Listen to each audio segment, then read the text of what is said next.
On this week's ADCs of Wrestling, we talk all about Raw and SmackDown Live from Toronto, my hometown. No, I did not make it to the show. Plus, lots of talk about Hell in a Cell, the Super Showdown, and a very special episode of Between Two Beers. All right, let's do this now. No, it's not how it works, kid. You gotta wait for my theme song and the stuff and the beer. Yeah, God damn it, Triple H, how don't you know this? I've never been here before. Let's go. Let's go! Let's go! Yeah! Are you ready for a show with questionable wrestling impressions by a guy I know? It's gotta, ADC! Ooh, yeah, dig it! ADC! Let me take you something, ADC. He watches wrestling! Matt the Mark is awesome, Do you know your ADCs, the ADCs of wrestling? Welcome to the ADCs of Wrestling. I am your host, Andrew David Cox, the Weird Al of Wrestling, if you will. And this week, it's been a long time. It's taken 24 episodes in the illustrious run of this podcast. But when I first started it, I said I might have a co-host or two come through the stew, if you will, and help me out with the show. Well, this week, Matt the Mark, as we heard last week, is starting a new gig. So I introduced you to a man who at one time was known simply as The Voice. He is a reader of highlights. He is a fan of wrestling. He is a news anchor. He is very special. He is a well-spoken and just a generally well-rounded, all-around individual. His name is Kevin Michie. Jesus Christ, I don't know where to start with this. First of all, you call me a man. That can't be true. Second of all, you call me the voice. I'm really confused by this voice gimmick that I've been given, because what we're really looking at here is that you're the voice. I'm just a random dude who happens to talk into a microphone and has a voice from time to time. You know, I actually I was like, oh, the voice, I guess that works, but I kind of do the weird random shit with the voice. We could probably find something better for you. You know, Kevin, don't spell it like the mouse Mickey. That would work. You know what? I got called that all the time in high school. That was like my nickname. The yearbook, it said, Kevin, don't spell it like the mouse Mickey. That was my final comments in my yearbook, of course. Those who followed me since the Top Turnbuckle days remember Kevin from obviously the Raw show. He reads highlights at Sportsnet on Sportsnet 360. He is a news anchor. You might see him on TV on the occasion. You know, he's a swell guy, and he's here to talk wrestling. Biggest wrestling fan I know. So I'm glad to have Kevin here to help out when Matt the Mark is being a stupid idiot who doesn't show up for the fucking show. What a friggin' idiot, man. Matt the Mark, where are you? You're having this idiot. I'm talking about myself. Fill in. Yep. Well, but happy to be here, dude. Very happy. Thanks for having me on. Yeah, no problem. Maybe we can call you just K-Mick. It's kind of like K-Quick or K-Fabe Kevin. Sure, we'll figure it out. Back in the Top Turnbuckle days, Johnny Gale called me K-Mick all the time, so that could kind of be a thing. Yeah, why not? So this week, obviously, we're going to have some news from around the world of pro wrestling, as we usually do. We're going to talk about Raw and SmackDown live from Toronto, and we're going to have just two tweets and a very special Between Two Beers for you guys. So hell yeah. Great. Oh, hell yeah. Basement Steve, are you here? Oh, hell yeah, I'm fucking here. I can't wait for my shit. Yeah, he's always trying to get his shit in, so. This is excellence. Finally, get to interact with Basement Steve. Steve, hey. Hey, that's not Matt the Mark. Who the hell's that? Hey, man, it's Kevin. Hey. Yeah, it's my friend Kevin. I don't like this shit. This is bullshit. Where the hell's Matt the Mark? The fuck you doing, ADC? It's all right, Steve, calm down. No, I'm not going to calm down. Give me a goddamn beer. Throw me a beer. The beers are upstairs. I'll go upstairs and get a beer then. Well, that'll be a first. Basement Steve, I had your El Segundo beer. That's a great beer. I love that. Don't try to warm up to me, you piece of trash, with your El Segundo Broken Skull IPA bullshit. All right, fair enough. All right, we'll talk later. Okay.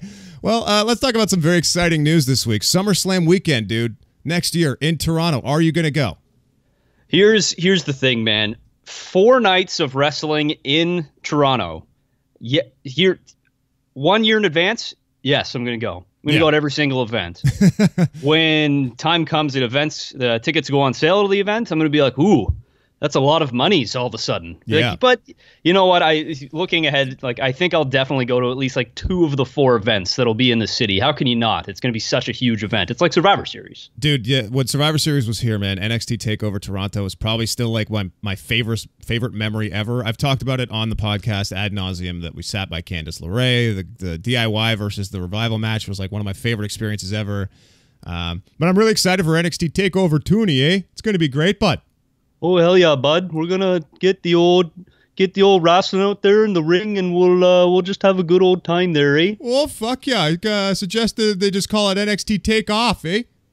Yeah, why don't you take off, eh? That'll be the main event. Two Canadians just having an argument. Be very polite main event. But I can't wait for that. I'm definitely going to TakeOver 2, and definitely going to go to SummerSlam. Raw and SmackDown, take them or leave them. That's fine.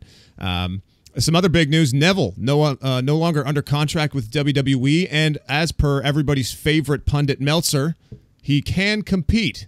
Are you excited about the prospect of him maybe showing up at All In, or showing up in New Japan, or just doing something involving flippy shit? Here's the thing. I'm not going to be watching All In live. I guarantee you that. I got a wedding to go to, so I'm going to miss it. But I'm going to purchase or watch it however I have to. I was looking at it on the Fight Network last night, just looking at the purchase price. I think it was like $60 from what I remember. So the Fight TV app, or yeah, that's right. Yeah. And so I'm looking into it. If Neville were there, I think that'd be pretty dope reintroduction to the indies for Neville. Yeah. At this point, I can't think of a bigger stage anywhere outside of WWE other than All In for him to reappear or allow himself to reintroduce himself.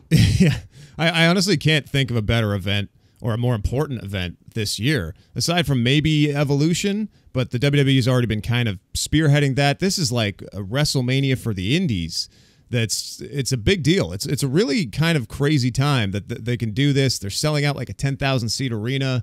It's in Chicago. They've got a podcast centering around it. My boy Conrad and Bruce are going to be there doing StarCast. I know he's super busy right now. I tried to ask him what the next show was to do a piece for something to wrestle. He's like, I don't even know. StarCast is all right now I'm doing. He's like, I have no idea what's next. He's got like 3 shows in the span of a weekend. I was looking at it. He's doing something with Shivani, Bischoff, and Pritchard, and I think he's going to be doing a bunch of other random shit the entire weekend. Yeah. The StarCast thing is insanely busy. It goes from Thursday to Monday. It's wild. I wish I could make it, man. Maybe someday. Maybe someday we'll take a trip down. But you got to think that. And only one, but they'll probably do it again. I was going to say, based on the success this thing's having, this is not a one-off. They got to do it again. Yeah. But yeah, I think that this is the perfect spot for Neville to come back and say, I am the king of the indies. The king of the tiny flippy spot monkeys. Or whatever, you know? Speaking of coming back, Hulk Hogan, this special announcement he's been touting for like months and months, and I could tell was going to be some weird off-brand thing because it was like in Comic Sans font and was like totally lowbrow or low budget looking. Thunder in Paradise 2? No, I wish. It's actually going to be a reunion tour for the NWO labeled as the Too Sweet Tour. So, I mean, that seems great, right? It's like at a cafe. It's just Hogan and Hall and Nash telling stories and stuff, which sounds super okay, I guess. What you gonna do when we bring these walkers in on you? Let me tell you something, brother. I'm gonna do my best not to offend anyone this time. What am I gonna do? Not say bad shit. You know what this tour really is? It's not the Too Sweet Tour. It's the Apology Tour. It's the Make Good Tour. This is the try to make everybody forget about the awful, awful things you said to it. I guess I'm going to apologize without apologizing tour. The Meltzer Tour. The Too Sweet Tour. Or maybe Scott. I mean, we've all heard the kind of stories that Scott Hall tells on the road. Hey, Scott, what are you guys going to talk about at the Too Sweet reunion tour, bro? Oh yeah, ADC, brother. We're gonna have some coffee and stuff, and we're going to talk about the days with the boys where we would have a show, and then we'd go back to the hotel after, and then get some sleep. Wow, Scott, that sounds absolutely pitiful. Thank you. Hey, yo, it's going to be just too sweet. No, it's not. Yeah, thanks, man. Appreciate that. Man, did you see this Jason Sensation situation on Monday night? Holy shit. What is going on there? Jesus. That is a whole thing. That is crazy. If you're not in the know, he sent out a tweet right before Raw that said, I got my gun through security and will shoot myself in the head and kill myself during tonight's Raw in Toronto. Don't you dare miss it. Thanks for the memories. What the fuck? What in the absolute fuck, man?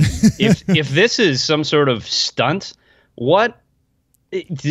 every single adjective you think of describe this thing, like, it's tone deaf, it's dumb, you're an idiot. If you're actually in peril, if he's actually kind of having those terrible thoughts and wanting to kill himself, and this is him trying to reach out, or if he's hoping that somebody else will reach out, like, this is not the way to do it. No, it's either a joke in really poor taste, which, as per the reports, it was just a joke. Like, apparently Vince Russo got in touch with him after it and everything, and he said he's just kidding. But it's either, like you said, really tone deaf, really bad joke, or it's a guy making a cry for help and just trying to get a public reaction, and then saying, "Oh, it's just a joke," but actually needing some help. So hopefully all is well with Jason Sensation and he's doing okay. I don't really know, but that was pretty crazy.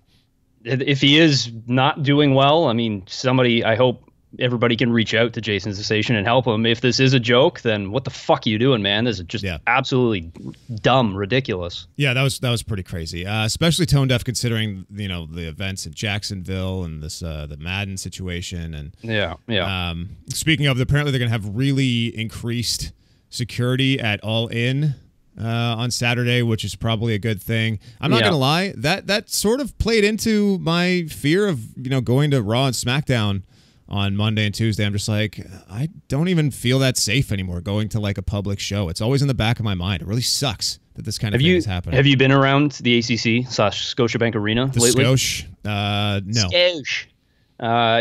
They put up a ton of barricades all over the place, as they have across the entire city in the wake of what happened at Yonge and Finch a few months ago. Yeah.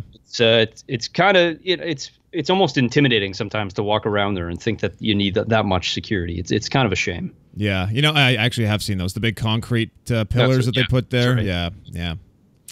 That sucks. That really does suck. But that's the world we live in, unfortunately. So yeah, check out StarCast on Fight TV as well as All In this weekend. It should be awesome. At this point, I think it's a good time to bring up the fact that last week I mentioned that I might need to get Triple H and The Undertaker on the show to talk about this big super showdown. You know what I'm saying? Yeah, you know what? I thought I heard somebody call it the slowdown. That's a little foreshadowing. You got to kayfabe it here for a sec there, Mick. You know what? I think we just need to let Triple H and Undertaker really try and hash this thing out. I mean, did you get in touch with them? No. So, I did, but here's what happened. Steve overheard me. You're fucking right, I did. Let me fucking throw the thing for you, Steve. Shut up. You shut up. So he got it in his head that he's like, fuck making that song I've been teasing for months and months. Why don't I interview Triple H and The Undertaker for another installment of Between Two Beers? Which is great because at least he's pulling his own weight and doing something positive for the pod. So, just play the fucking thing. I'll play the thing. This is Between Two Beers. What? Oh, hell yeah. Welcome to the basement of ADC. I'm Stone Cold Steve Austin. Yeah, and that's the bottom line. Because the Basement Steve or Stone Cold said so, or whatever the hell my shit is. I can't really remember. Hey, by the way, speaking of my shit, Kevin Owens, you gotta lay your shit in, kid. Seth Rollins is kicking out at 2 on the Stone Cold Stunner. Swing a beer for a move that should finish you off. Yes, that's awesome. I'm drunk already. Today on the show, we got 2 hellacious badasses, WWE legend Triple H. I am the game. Hell yeah, and the Undertaker. Swing a beer for the dead man. Triple H, you're the game because you played yourself. You bish. Hey, you know what, Taker? If you're gonna be like this, I'm out of here. Oh, run away like you always do. Hey, you know what, dead man? Why don't you suck it? All right. Austin 316 says, calm your asses down. He started it. You got some match in Australia that we're supposed to give a shit about because a bunch of old dudes said so on Raw. Is that right, Triple H? It's in Australia. That's right, Steve. Swing a beer and shrimp on the barbie. You should maybe calm down. Maybe you're a bitch. Ha, you bitch. I'll ignore that because you still sell a lot of t-shirts. I still make badass merch money, and that's the bottom line. Anyway, it's called the Super Slowdown. What? I mean Showdown. Hell yeah. And it's gonna be the best thing ever because the era is back. Because I pull catchphrases out of my ass. Yeah, you talk out of your ass too, Triple H, and I'm gonna shut your mouth for you. with my big boot. You bish. You know what, Taker? I'm trying to have a civil conversation here. It's my show. My daughter doesn't even say you bish, all right? Isn't your daughter like 5 years old? Yeah, but we're very progressive with swearing at home. All right, stick to the damn topic. When you two get in the ring, is it gonna be a drag out, knock 'em out, slobber knocker fest bullshit? I'll feel this one, Steve. Oh, hell yeah. I'm gonna choke slam you to hell, Triple H. Not if I put myself over, Mark. Don't call me Mark. Oh, you're right, sorry. That sledgehammer will not be enough to save you. Oh, yeah? My creatures of the night and I have decided it is time for you to rest in peace. Oh, man, either there's a rattlesnake in my pants or I just went from 6 to midnight. Gross, man. Don't judge me, Triple H, your response. Oh, yeah? Well, you should be scared, dead man, because I still put on mediocre matches with the best of them. I love seeing matches I've seen a million times before, except when the guys involved are a lot older. It's gonna be awesome. You're damn right, Steve. And maybe you're next. Ugh. I'll stomp your ass. I bet you'd like to take a big boot. What? A choke slam? What? A tombstone? What? In a last ride. Oh, hell no, Taker. You are slobbering all over yourself, and it's not becoming of you, dead man. That's gross. No, I'm sorry. Right. My bad. My bad. It's give me a napkin there or something. Goddamn. Even Paul Bear's grossed out. Ain't that right, Paul? You're disgusted, Undertaker. Oh, yeah, I really have to stop bringing you along with the creatures of the night. Hey, we don't pay ghosts for special appearances, right? Ooh, how am I here right now? I don't even know. This shit was weird as hell. This has been Between Two Beers. My hip hurts. That was Between Two Beers. What? Wow. So that was that. Oh Yeah. My. That was pretty weird. I don't understand how Paul Bearer was there. That was some supernatural shit. Where did that come from? How do you does the dead man get in touch with him and say that, like, I'm doing this talk show? Come on over, Paul? I don't know, I was confused as fuck too. Yeah, we heard the piece. Oh, you just sounded like you were drunk. Yeah, Steve, what's the, like 3 beers and you were drunk? I drank them fast. I know you did. A lot of those light beers, they go down quickly. they hit you real hard. Yeah, well, maybe the Broken Skull IPA is a little too strong for you, Steve. It's a craft beer. Yes, it is. Want to talk about beer, Raw? Steve. Yeah, it's a great beer. Thank you, Kevin. I guess you're warming up to him. Yes, come on, Steve. We'll be pals soon enough. Want to talk about Raw? Yeah, let's do some. Let's get Raw. Sorry. Yeah, I don't know if I want to get Raw, but live from the 6, it was Raw in Toronto. It was ToRAWnto. Get it? ToRAWnto. Tirana. You want to talk about Raw? Yeah. Usually I like to just kind of throw Raw and SmackDown together, but considering they were both in the city this week, let's just sort of go show by show and see how we felt about them. Sure. Starting with... Yeah, can I make one quick analysis of both Raw and SmackDown in Toronto?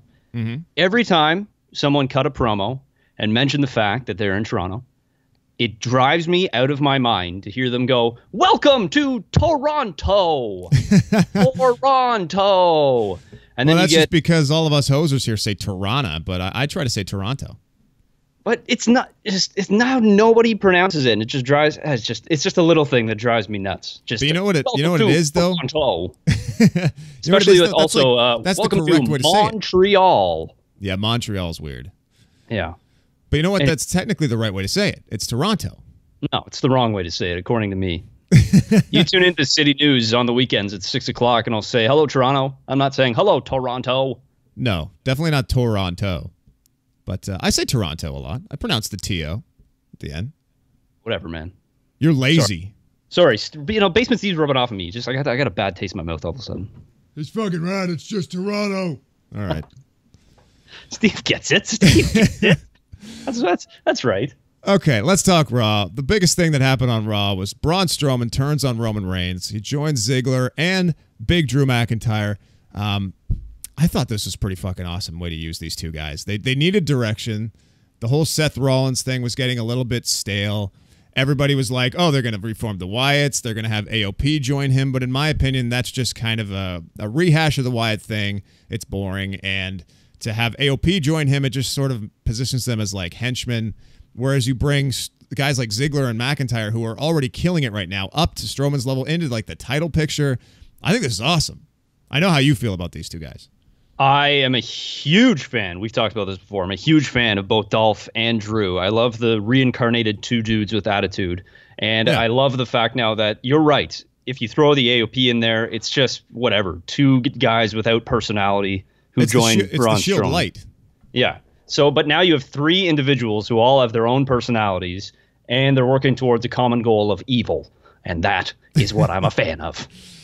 I guess, I guess like that confirms that Strowman is basically turning heel, which has upset some people, but like, let's be honest, you can see it coming a mile away. They're facing each other at Hell in a Cell, despite the fact that he's called his shot with the briefcase, which I think is a great move. That's totally different. He relinquishes the case to Corbin and is like, I'm taking Roman on at Hell in a Cell. That's how it's going down. And now he's a bad guy. Somebody has to turn, right? They have to do it that way. Thank God that Braun doesn't have to walk around with that briefcase anymore. He's finally free of walking around with what looks like a little purse too. This ginormous individual. His clutch, like he's going to the bar with the girls. Yeah, he's got his Gucci clutch ready to go out, and inside that clutch, he's got all of his monster makeup ready to go. I just want to dance tonight.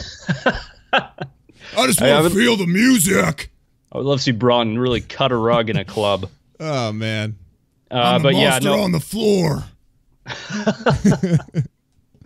I would love to see Braun Strowman out at, I can't think of a club name in Toronto because I haven't been to a club in years. Yeah, no. What's that one by the water? Cabana Sure. Bar where LeBron James has been. Yeah, Braun Strowman there. Give me another Mai Tai. I'm the monster in the tank with the strapless piece. It's beautiful. Oh, look, amazing. Listen, I know that it sucks to a lot of people that Braun is gone, let's quote unquote heel. Or I like it. Or he's blurring the lines of babyface and heel. I get it. And I will learn to accept it. They're still going to push Roman as the babyface. And rather than have just two conflicting babyfaces where you want the crowd to cheer for both of them, it's hard to develop a story that way.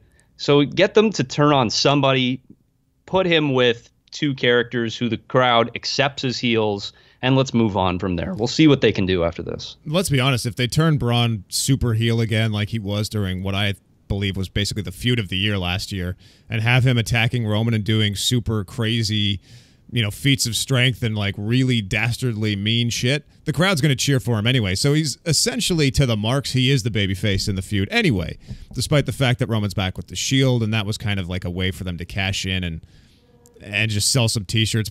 But like now they have them doing their own thing. They're wrestling their own matches. They're just out there in a Shield shirt. It feels like a very, kind of thrown together Shield thing, and it's meh.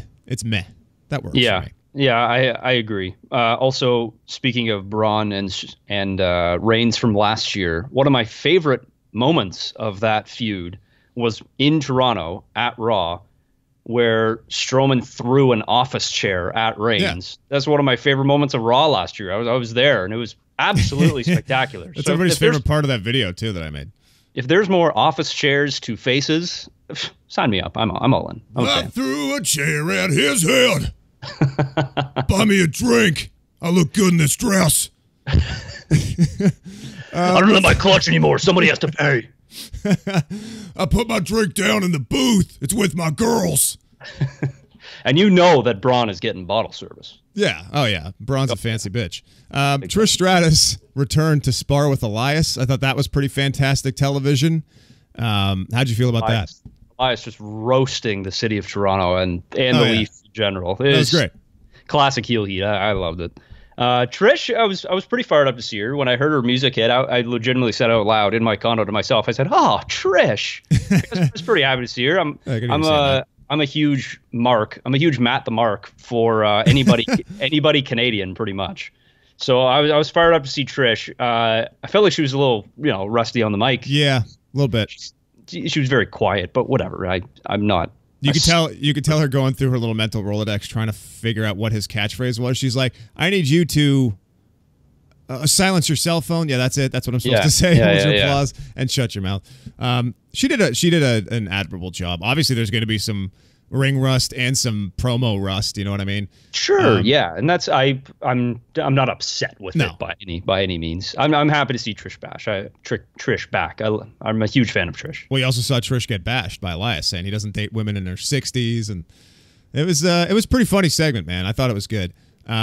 How do you feel about the pairing of Trish and Alexa Bliss? I guess they just plan on the promos carrying this one, because I don't feel like Alexa's the one to go in there and carry Trish through like a fantastic return match in the actual in-ring performance itself. You know what I mean? No, you don't think so? Wow, interesting. No, I think you're absolutely right. Yeah, I don't think they're going to put on a 5-star match by any standard, but I think you go in there thinking that, and that'll be fine. You're right. I mean, let the promos kind of carry this. Alexa can be a giant bitch to Trish the entire time leading up to it, and she's great at that. And we'll see where the personal conflict takes us in selling me on how good this match can be.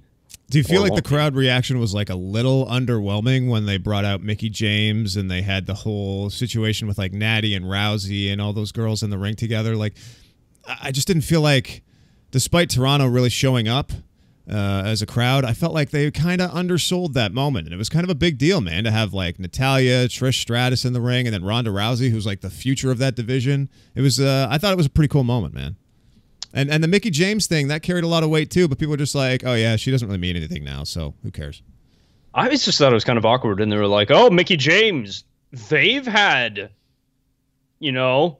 conflicts before. Don't think about what it was, but remember they've wrestled, and it's like, oh, you mean when she was like a lesbian luster for Trish Stratus? So like, no, we didn't say that.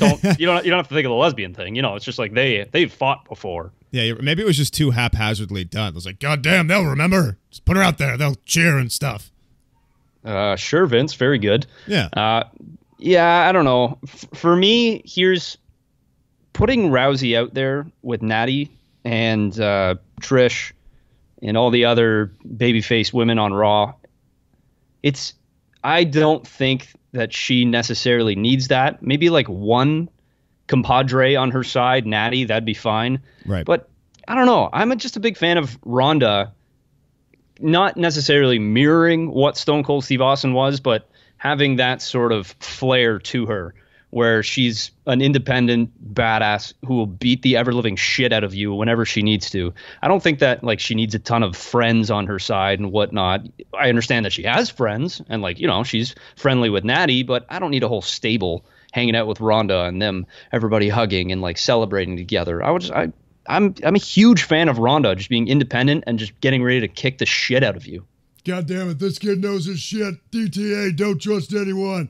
Ronda Rousey should just be whipping everyone's ass, and that's the bottom line, because etc., etc. Why didn't you finish your catchphrase? I just got kind of tired. I'm blowing up. Well, stop yelling. You stop yelling. He's really Steve, mature. We're connecting now. I'm happy. This is not. I don't like this dynamic at all. You guys are getting along too well now. He hated you like 20 minutes ago. Now you're besties. Hey, Kevin Owens says, I quit. I really wish I went to the show just to have been a part of the phenomenon of Kevin Owens just like sitting in the ring throughout an entire commercial break and everybody being like, say something. What are you going to say?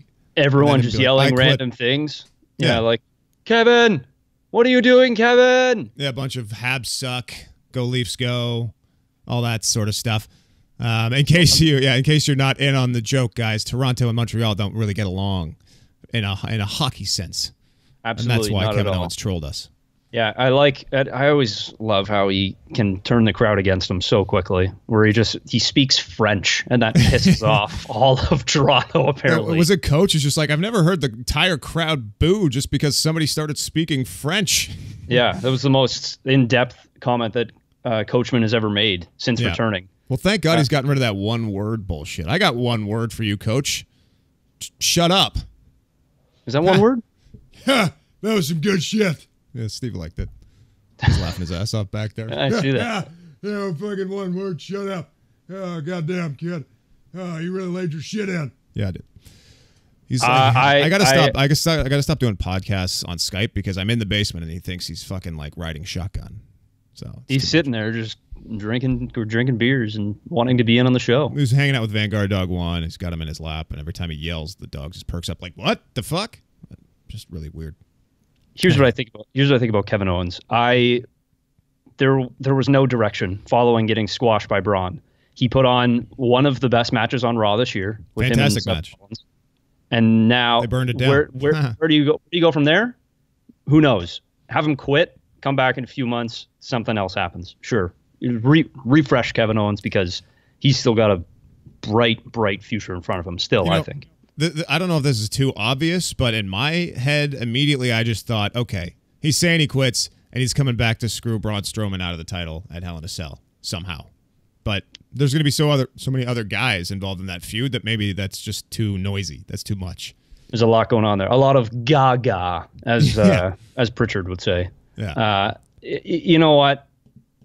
Who knows what the rumor and innuendo would be, you know? I wouldn't hate it if he showed up to Hell in the Cell, but again, I just like the fact that we can kind of give a refresher to KO, have him come back stronger than ever. I would love to see him challenge for the Universal title and win the title again, personally. Yeah, that'd be cool. The Bella Twins are back. Are you excited? No. Okay. Want to move on? Not at all. I don't want to see them wrestle. I don't want to see them on TV.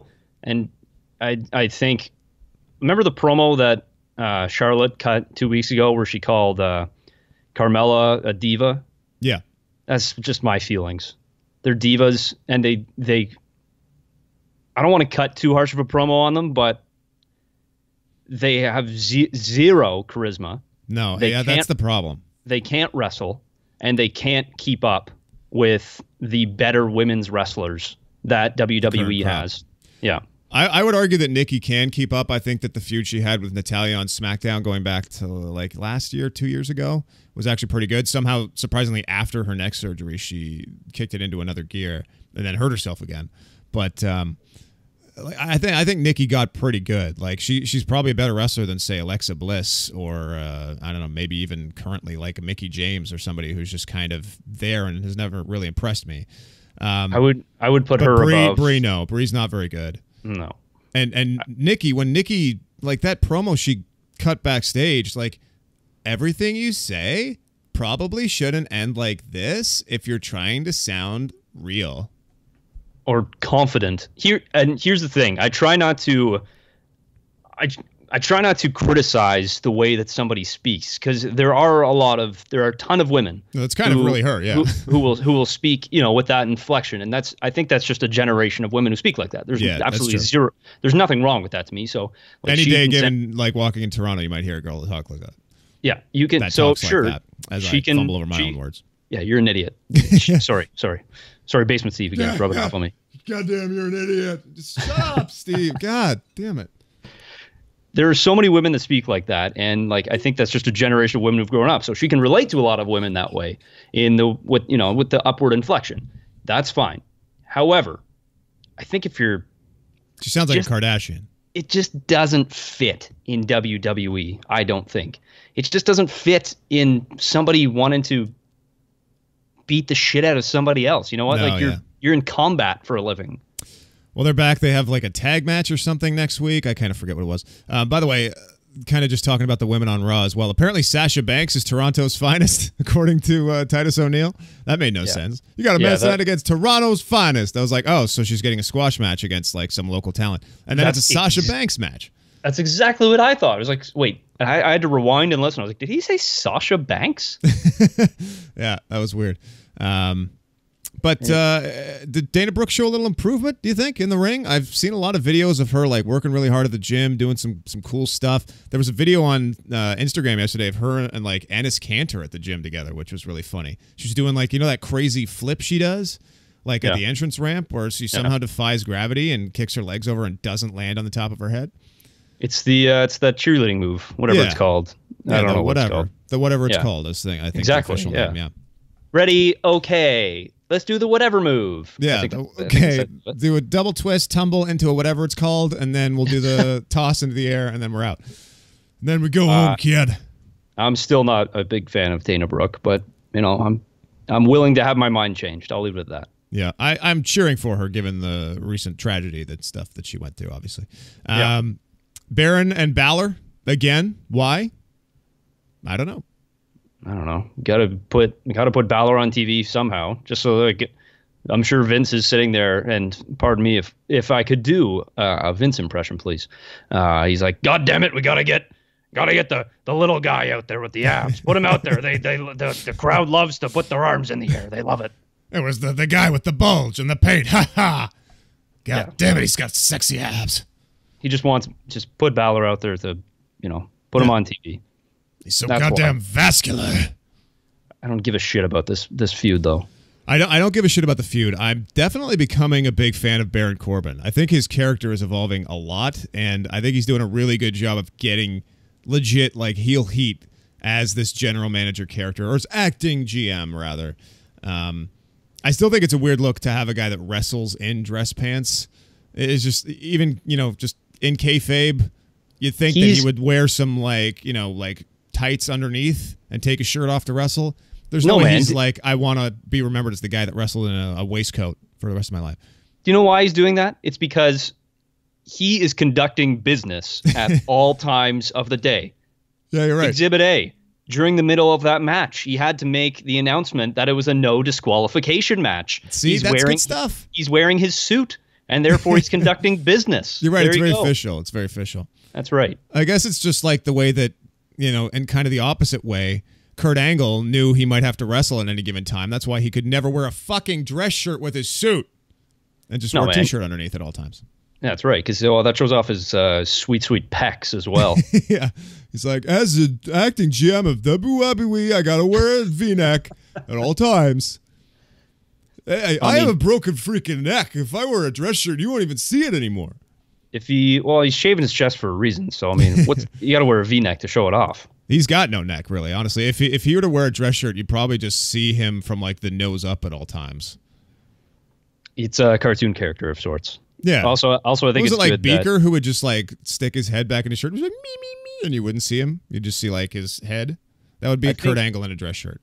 Sometimes I get Beaker and Kurt Angle confused, so I don't know. A couple weeks ago I thought I saw Beaker on Raw, but it turns out it was Kurt. It was weird. Don't play into my stupid comparison. Don't sell it for me. That was terrible. All right, you're an idiot. It's a bad idea, Beaker. Okay. Last thing on Raw: Lashley squashes the Ascension. Yay. Moving on. I thought the Ascension were due. Look, let me get this straight.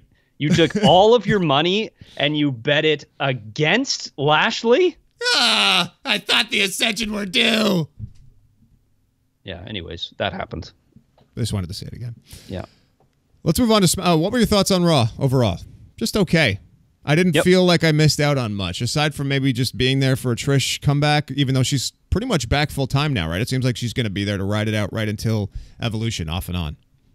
Yeah, I think from what I've seen online, she will be on the road with WWE. Just for Raws, not in house shows or anything. Yeah. And she'll ride it out to Evolution to just continue this feud, sell it a little bit. But yeah, Raw was fine. I thought the KO Rollins match was dope. It was awesome. Very, very good. And then the stuff at the end was kind of a good moment. Braun turning heel and stuff. That was cool.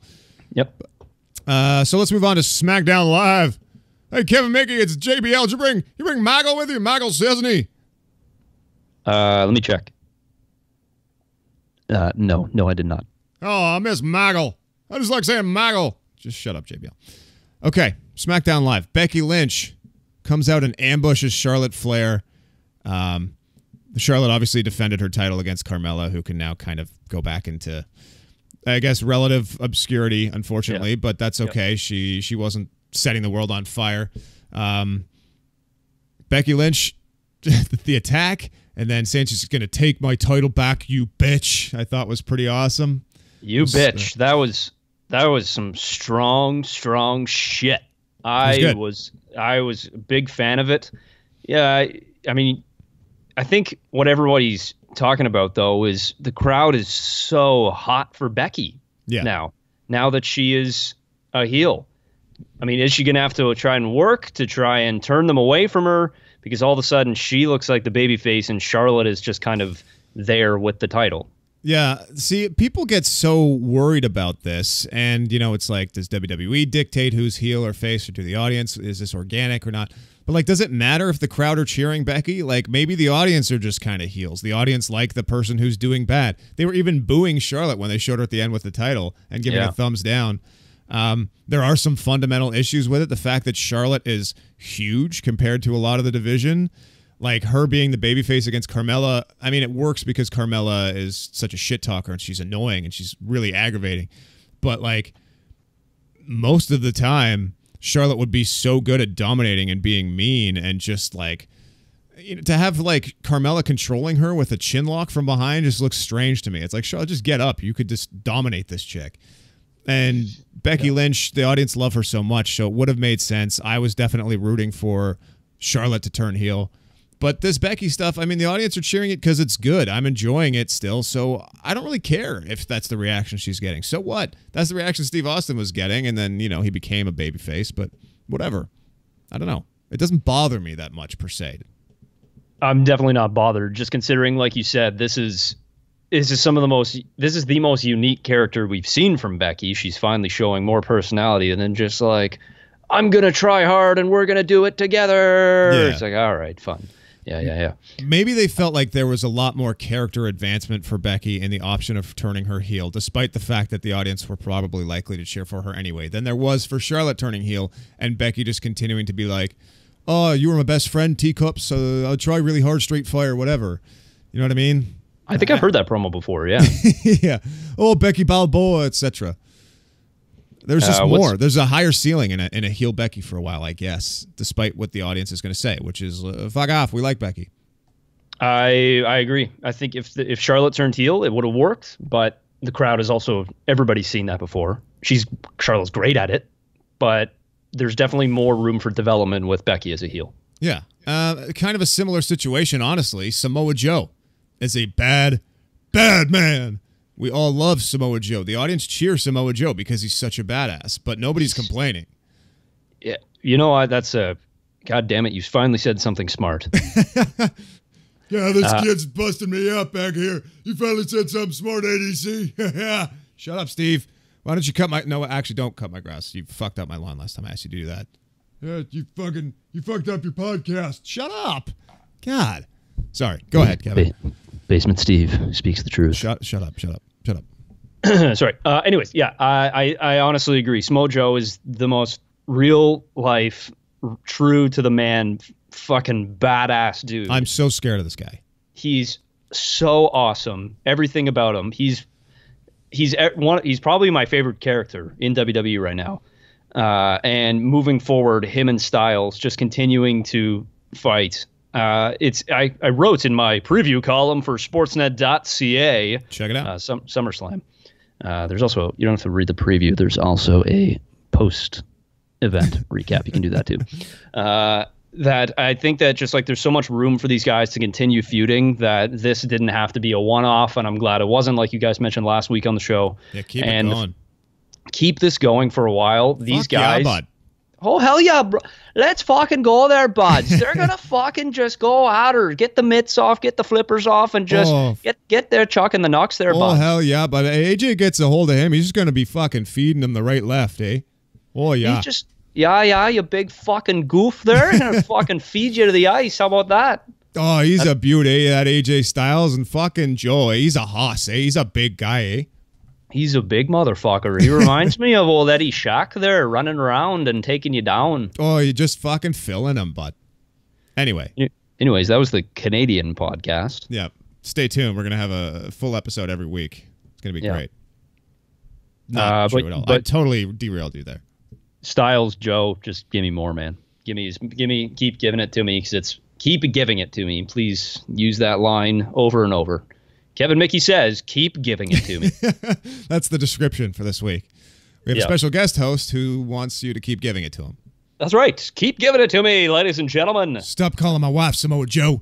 Oh, man. He's just so good. Like, hey, Jay, from the back. Like, so intimidating. Oh, Wendy. So good. So good.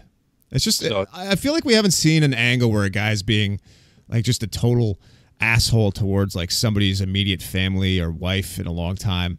It just feels like old school. It feels really good, legitimate pro wrestling, and it's like these guys would want to fight. If one guy, it's almost like something that a guy in the UFC would say to another guy to rile him up, and even if it was fake, it's just something they're trying to do to sell tickets and pay-per-view, buys, just to get these guys a storyline going into it, and I believe in it. I think it's a pretty fucking awesome storyline so far. It's what Conor McGregor said to Floyd Mayweather. He said all the Mayweathers are pieces of shit. Yeah, shit talking his entire family. It feels very real. Like he's like, I want your title, so I'm just gonna mess with you and start saying stuff about your wife. Daddy's already going night night. It's so good. It's JR always says it. It's like it's a personal conflict, and if everything's personal, then it means a lot more. They have a personal issue. Issue. Yeah. They've got a family, by God. They just have to slow down. That's what JR would say. At least they can just slow down a lick and sell. Yeah, but I don't know. I think we're both in agreement. Just give me more of this. Give me more TNA action. That's what we all want. We all want more TNA. And we want more wrestling. We all want more Test than Albert. That's right. I mean, that's kind of a good Trish reference, really. 6 degrees of Stratus, so that's good. Is it weird that this match isn't in the cell, or is this feud so good that they just don't need it? That's kind of my opinion. I agree. I think the cell helps sell a match. This match doesn't need selling. There's a lot of sell in there. You just let these guys go in there. Make it eventually down the line. The match is going to get so personal. The issue is going to get so personal that it's going to lead to a no DQ match or a street fight or some gimmick like that. But yeah, you're right. It doesn't need to sell. There is another match that needed to sell though. Yeah, or Wendy Styles on a forklift match or something. On a pole. Samoa Joe's wife on a pole or something like that. AJ Styles' daughter on a pole. Yo, bro, that's fire, bro. We got to book that right here, right now, bro. AJ Styles' wife and Samoa Joe's wife in a shark cage on a forklift, suspended from a pole, bro. The forklift is suspended on a pole, but then above the pole, the forklift is also raised AJ Styles' wife. That's right. Of course, all of it inside 3 cages stacked on top of one another, bro. It's going to be the best pay-per-view of all time. Brilliant. I guess that'll be at WWE Wrecking Ball. Speaking of the Hell in a Cell, Wrecking Ball by Miley Cyrus. Right. Speaking of Hell in a Cell, and the matches, I guess Hardy and Orton are the second featured Hell in a Cell matchup at said pay-per-view. We all know why they booked this, right? Jeff Hardy seems just dead set on destroying himself by jumping off of shit at this advanced stage in his career. Yeah, rather than ask the question, what can Matt Hardy jump off of now? I think you ask, what hasn't he jumped off of yet? Yes. And it's like, oh, Hell in the Cell. Yeah. There you go, Jeff. He's been looking at her. He's like, that just makes my heart tingle. I see that cell, and I just feel like I need to jump off this thing before I retire. Like, that's what he's feeling in his head. He's just like, well, why not me? Why not Jeff? You know what's weird to me is that Jeff's always seems like he has his eyes open, which is crazy to me. Yeah, he's got like double eyes. Yeah, he never blinks. It's wild. But it is a cool look, aside from the fact that he's wearing like Jinkos that he started doing in like 99. That's gotta go. What are you doing? Those pants look fucking ridiculous. Well, at this point, it's not going anywhere, right? That's going with him to the grave. He's going to wear them when he dies, probably in the ring, jumping off of a cell. I should probably protect that. That's not true at all. He will not die at Hell in a Cell. No, he will not. One of the, I think the gimmicks that'll happen is he's going to get his ear hole thingies. Fuck, what do they call it? Spacers. The spacers that he puts in his ears. And he's going to get it stuck on the cell, and he's going to be hanging there. And then Orton is going to hunt him on the cell. No. That's how the match will finish, goddammit. God damn. Oh, that goddamn stretchy earlobes. God damn it, I love it. Nobody else does that. Anything can happen in the WWE, including earlobe stretching. I legitimately can't think off the top of my head. Has Orton been in a cell? He must have. Yeah. I mean, I vaguely recall him and John Cena wrestling at like 2014 or 2015 in a cell in a mediocre match. The same year that Ambrose and Rollins also wrestled in a cell. Yeah, okay, yeah. And I think that Randy had probably been in there before. He's definitely been in the Punjabi prison with Jinder Mahal. Yeah, Thank you, Doc Hendricks, for reminding us of that. you still can get one of them Punjabi flutes for only $9.95 because nobody wanted them. You can play them all day like do. Thank you, Doc. Yeah, sorry. Yes, Orton has definitely been in several Hell in the Cells, including against Daniel Bryan. Oh yeah, I forgot about that. 2013. There you go. But yeah, I mean, sure. Put him in the cell. It'll help. Yeah, why not? It'll help with the match. It definitely makes me look forward to it a little more because I'm just interested to see what they do. And you know what? This has actually been escalating pretty well in the last few weeks, and they have a personal issue, as JR would say. So I like it. As long as they slow down. Yeah, these two just need to slow down a little bit and sail. Will there be a women's Hell in a Cell match too? Are they going to oversaturate and do 3 of these this year, do you think? I hope not. I kind of hope so too. Asking the question. But it feels like Becky and Charlotte could end up in there, even though that would be too soon. Yeah, I think that'd be a little too soon for that feud. It's just like, well, we've hated each other for a month. What do we do? Let's fight in this giant cell. Yeah, you're right. Fuck it. Don't even put that idea out there. God damn it, pal, that's a great idea. Shut up. No. Anyway, Daniel Bryan and Andrade Cien Almas is something we need so much more of, in my opinion. It was the gift that made me really wish I had shown up for SmackDown Live last night.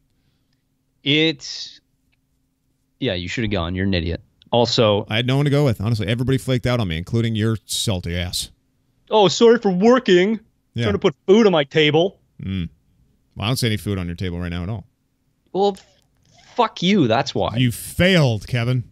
Anyways, this was a teaser of what is to come, of what can come between these two.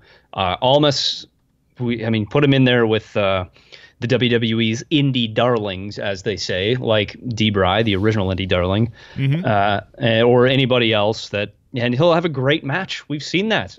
Just don't have him speak ever. Zelina Vega should only speak ever. I was just going to say I felt bad for him cutting the promo because even Daniel kind of smirked. He's like, I don't really know if that was what you meant to say or if it came out right, but most of the audience are chanting what right now? What? Yeah. No, don't start, Steve. What?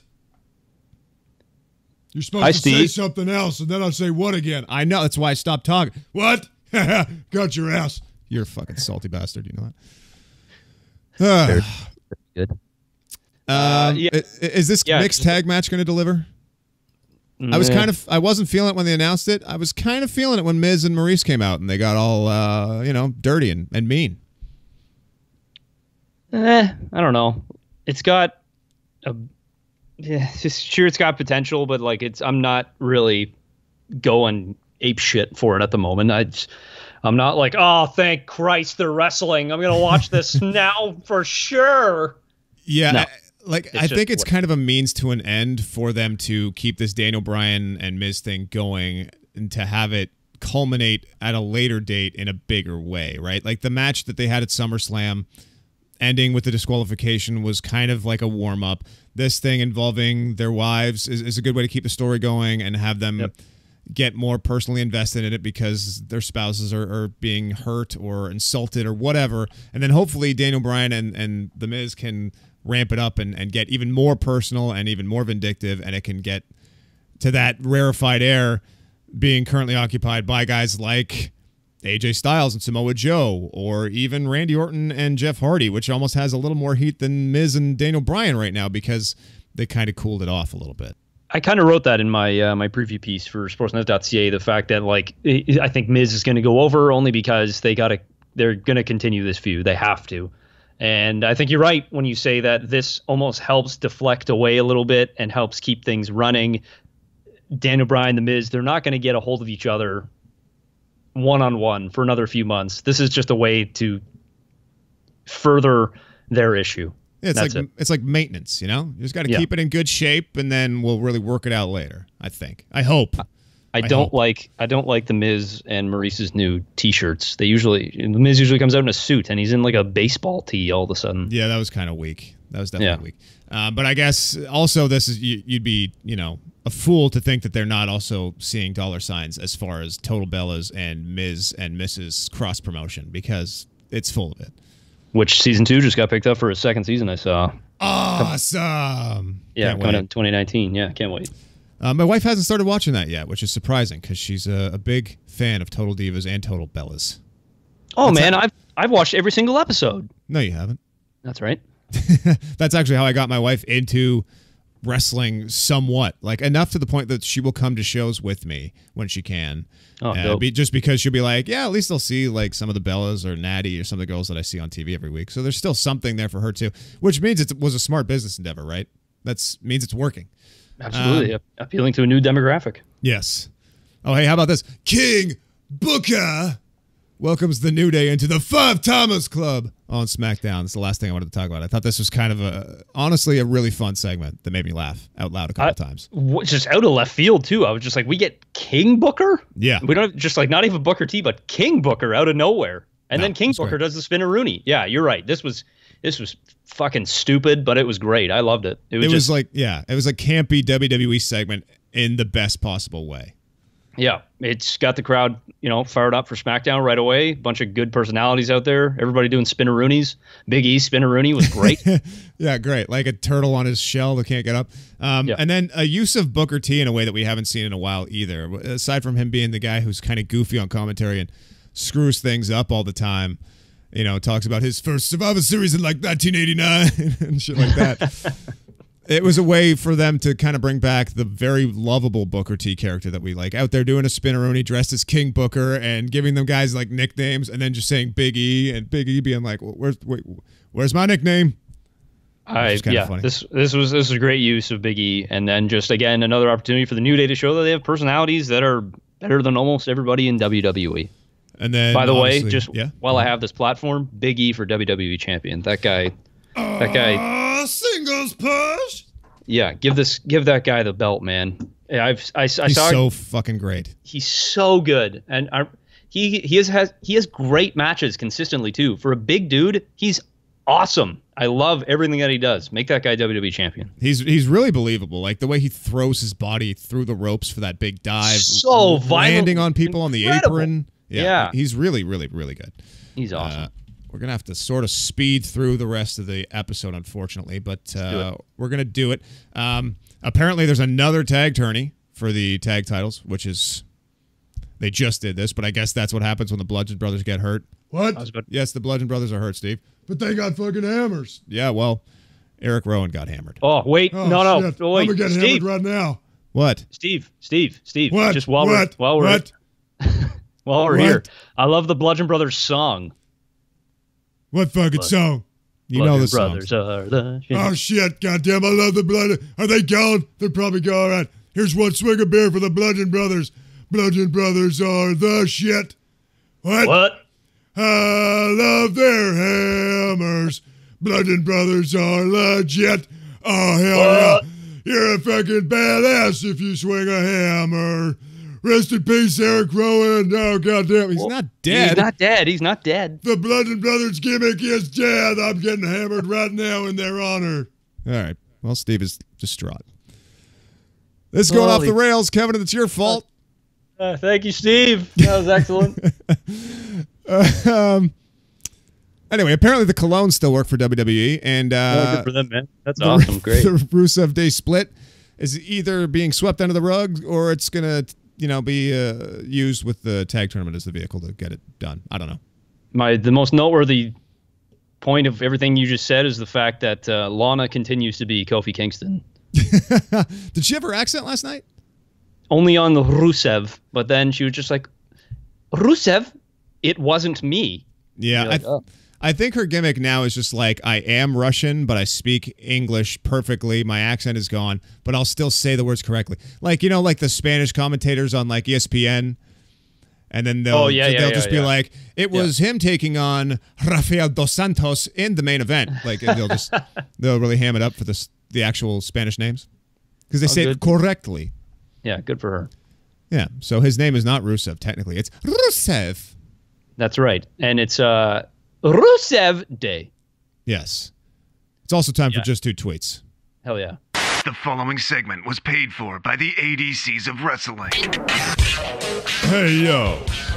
This is just two tweets. Two tweets. All right, tweet me, bro. Let's do this. I got a new one this week from Facebook, which is kind of a new thing. But I always say, if you want to send a tweet or a comment on the YouTube channel or on Facebook, if I see it, I'll throw it in. Dallas Lewis says, will Basement Steve run for president in 2020? Hashtag Austin for Prez.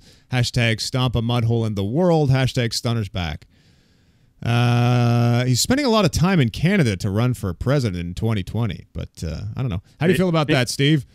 Oh, hell yeah. Austin 2020 316 says 2020 or some shit. I'll work on my slogan.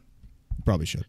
Here's the thing. Steve has already stunnered Donald Trump once. Why not stunner him again? This time in the presidential election. I'll lay my fucking shit in and I'll drop him on that stack of dime he calls a neck till that little rug falls off his head. Yeah, sounds good. Sure. Andy at Yup, This Is Andy says, Yep, this is Andy, says, if WWE really wanted us to buy Becky as a heel, they'd have her rock the hashtag front pony. This guy gets it. This guy definitely gets it. Front pony, you take that, you put that front pony in and fuck you. That's how I feel. Steve, that's still the only way they got to turn Bayley heel is give her the front pony. I think that's a great idea, Andy. Yep, this is Andy. Yep, that's a great tweet. Matt at Matt Hill Tweets says, where the hell is Basement Steve's Twitter account that we all need in our lives? Hashtag just two tweets. I'm not going to Steve again. He's being way too much of a part of the show. I feel like he's just drunk all the time. Yeah, he's too drunk. You think Steve is responsible enough to have social media at his fucking hands all the time? Do you think he's responsible enough to use a computer or a cell phone? I know how to use the Google machine and the Twitter shit. No, you don't. Funny story, the ADCs of Wrestling Twitter account actually started as my fake Steve Austin account. So if you go back to like the very first tweet from at ADCs of Wrestling, it's just shit like, what? And hell yeah, etc. I'm happy with the progression of the Twitter account. Thank you for thank you for what it is now. Yeah, the handle was at the bottom line, so that's kind of, you know, if you get it. And that's the bottom line. Anyway, Mary Carr says, how pissed is Basement Steve that Rollins kicked out of the Stunner? Well, I think I was wondering if Steve had any thoughts on that. Yeah, I think he said in the piece that you got to lay your shit in. That's what he's been saying all day. You got to lay your shit in, kid. Stop it. Thank you. Steve O says there's been rumors of WWE keeping Paul Heyman on TV even after Brock goes bye-bye for a while. He said even after Bork goes by. I just wanted to be Bork Lesnar. Give me a steak. Bork's fucking hungry. My wrestler's name is also Bork.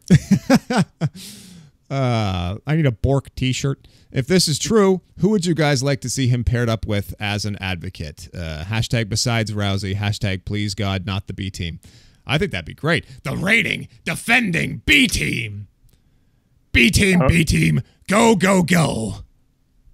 Allow me this volley, sir, if I will. No, do not put him with the B team. You're right. At Epic Steve-O time.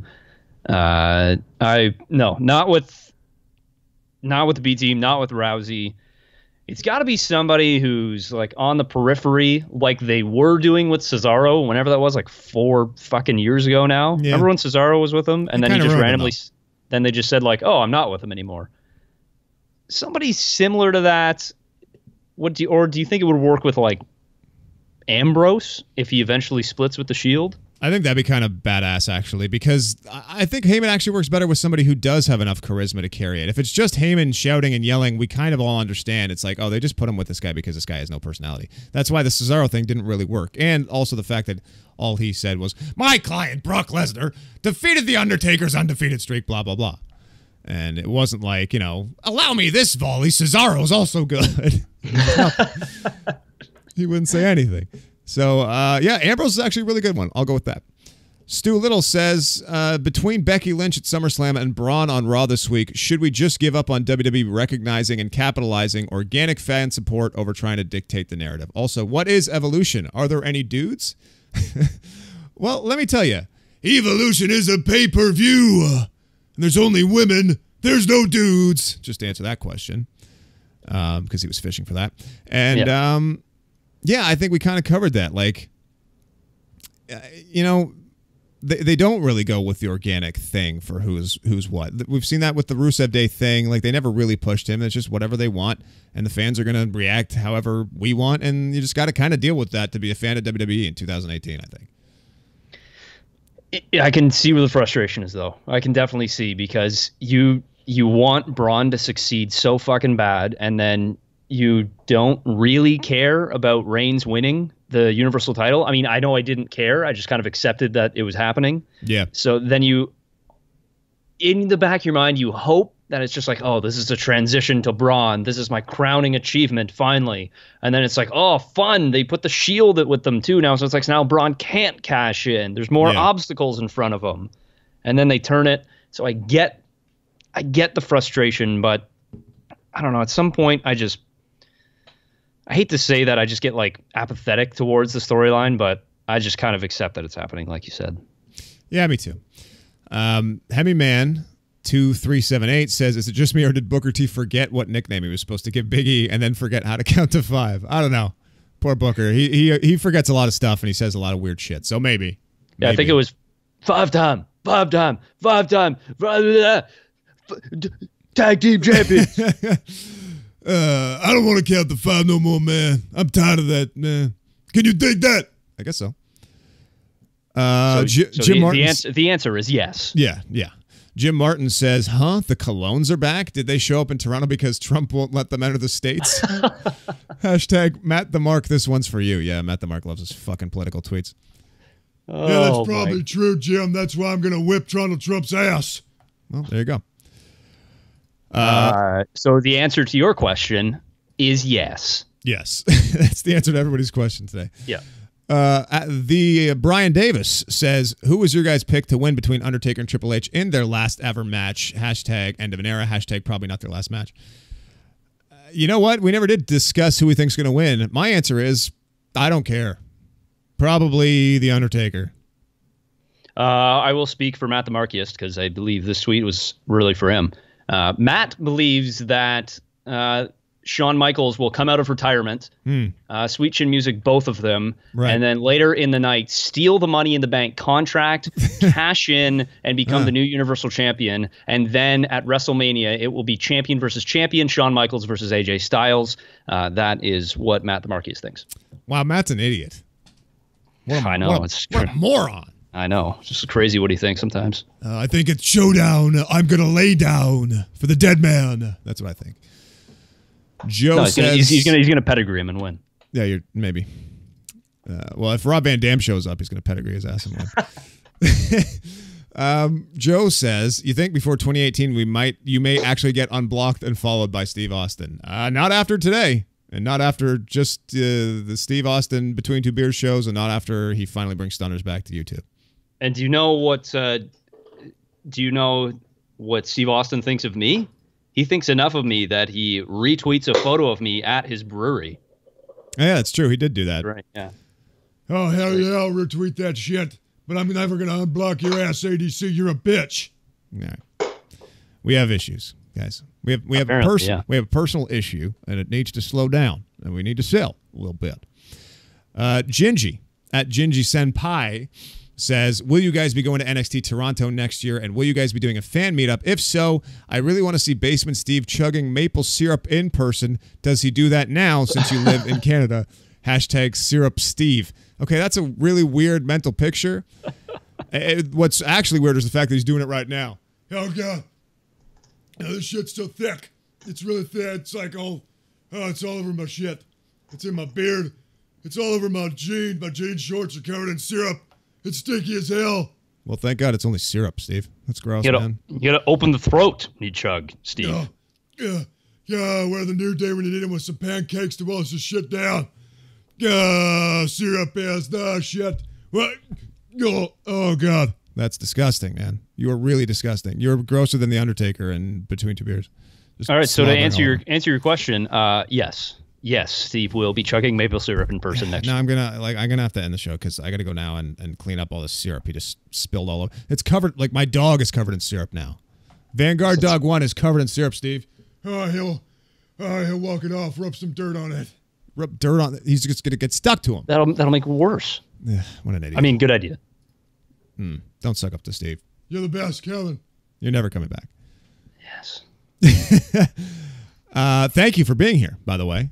I think you made this show possible, and I got back to the foundation with a full episode after last week's little blip of a 35 to 40-minute preview show.